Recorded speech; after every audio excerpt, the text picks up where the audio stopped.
Purihin po ang ating Panginoon sa kanyang kabutihan, ang Diyos na dumidinig po ng ating mga panalangin.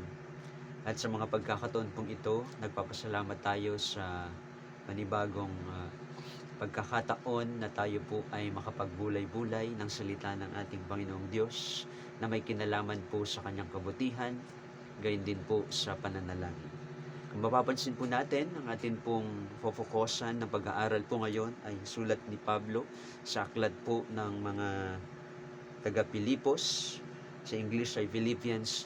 Makikita po natin sa chapter 1, verses 3 and 4, kung paanong ang ilang mga bagay ay nakapaloob sa panalangin po ni Pablo.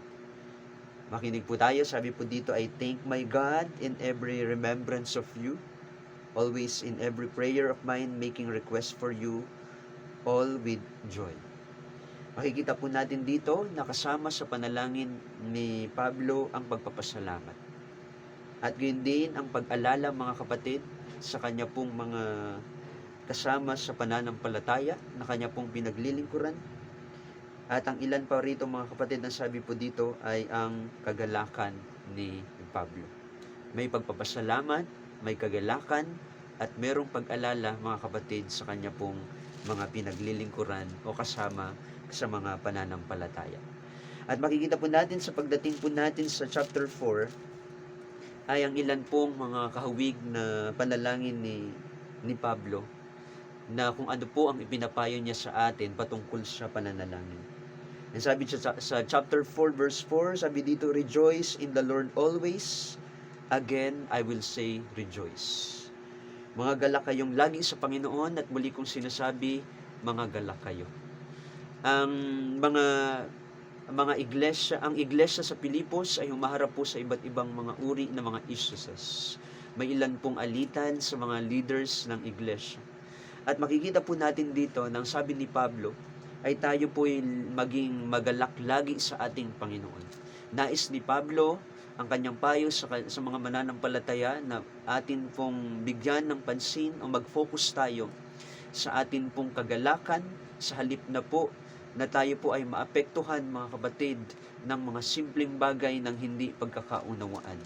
Sa iglesyang ito ay may nangyayaring conflicts, pero nais ni Pablo, mga kapatid, na ang conflicts na iyon ay hindi mag-alis sa kanila ng kagalakan na meron sila sa ating Panginoong Jesucristo. Na yung conflicts na iyon ay hindi makaapekto sa kagalakan na meron sila sa pananampalataya nila sa ating Panginoong Jesucristo. Sa pagpapatuloy po niya sa verse 5, makikita po natin dito, ang sabi dito, let your gentleness be known to all men, the Lord is at hand. Ang sabi ng ating Apostol Pablo, ang inyo pong kabutihang loob, mga kapatid, ay pumasa lahat po ng uri ng tao. Ang sabi ni Pablo, mga kapatid, ay mag-focus tayo sa kagalakan. Kung may mga conflicts, tayo po ay maging mabuti sa ating mga kapwa. Dahil sabi dito ay the Lord is at hand. Ang kagalakan at ang pagiging mabuti sa ating kapwa, mga kapatid, ay konektado sa ating paniniwala na napakalapit na po ng pagdating ng ating Panginoong Jesucristo. Ang sabi niya sa verse 6, be anxious for nothing, but in everything by prayer and supplication with thanksgiving, let your requests be made known to God. So sabi po dito, mga kapatid, na hindi po tayo mag-alala sa anumang bagay, pero sa atin pong panalangin at sa paghiling sa ating Panginoon na merong pagpapasalamat, ay atin pong ibabatid ang lahat ng atin pong kahilingan sa ating Panginoong Diyos.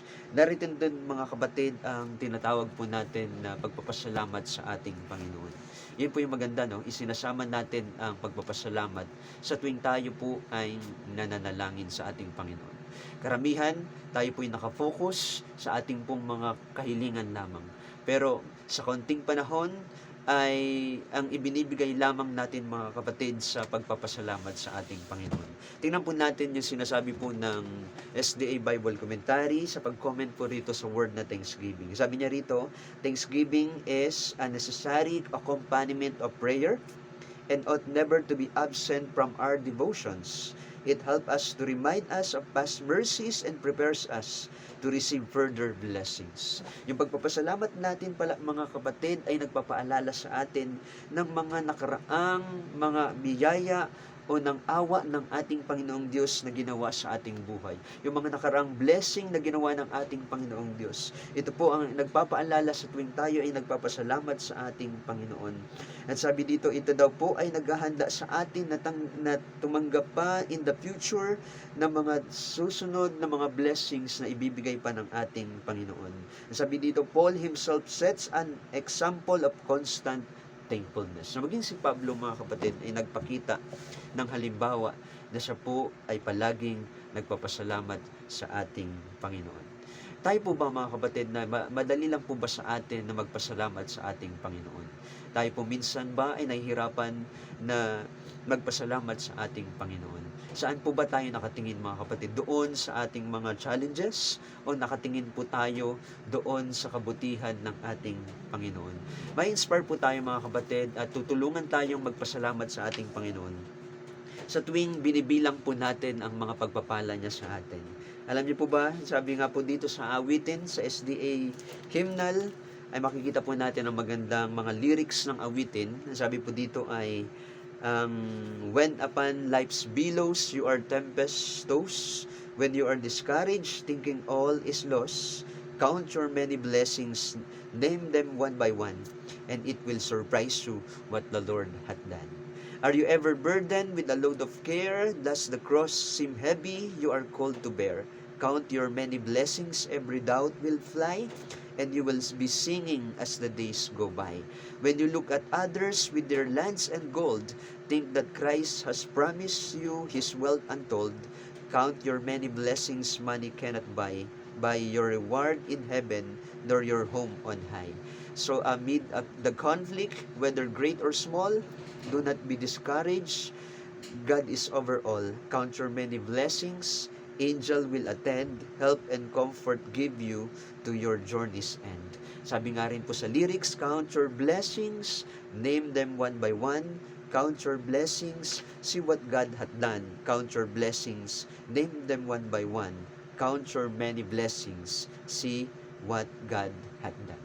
Kaya nga po sabi din po sa isa pong babasahin na nabasa ko po noon sa devotional book, mga kapatid. Kung nahihirapan daw po tayong magpasalamat sa ating Panginoon, bilangin po natin ang mga pagpapala natin.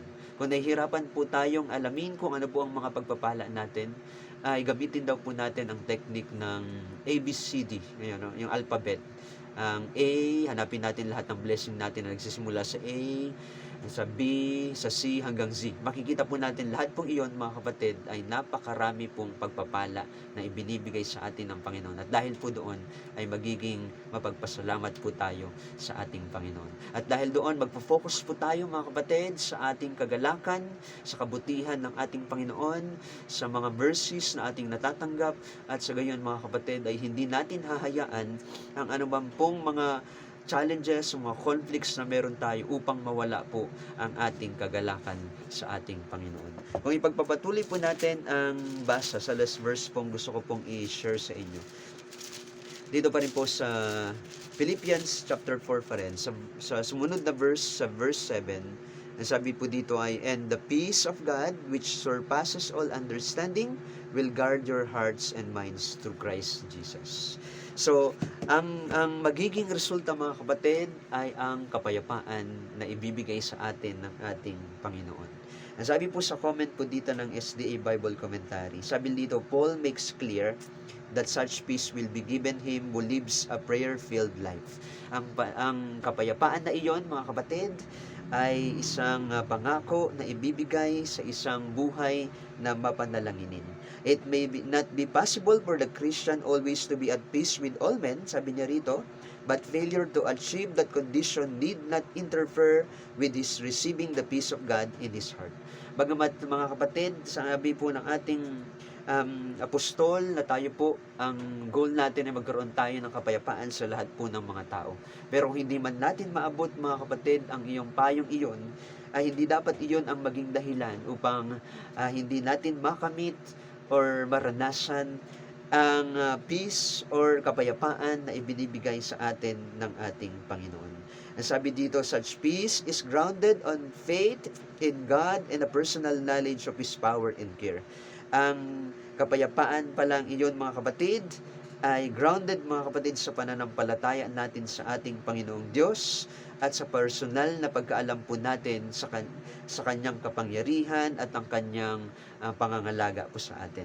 It flows from a sense of His abiding presence and produces childlike confidence and trustful love.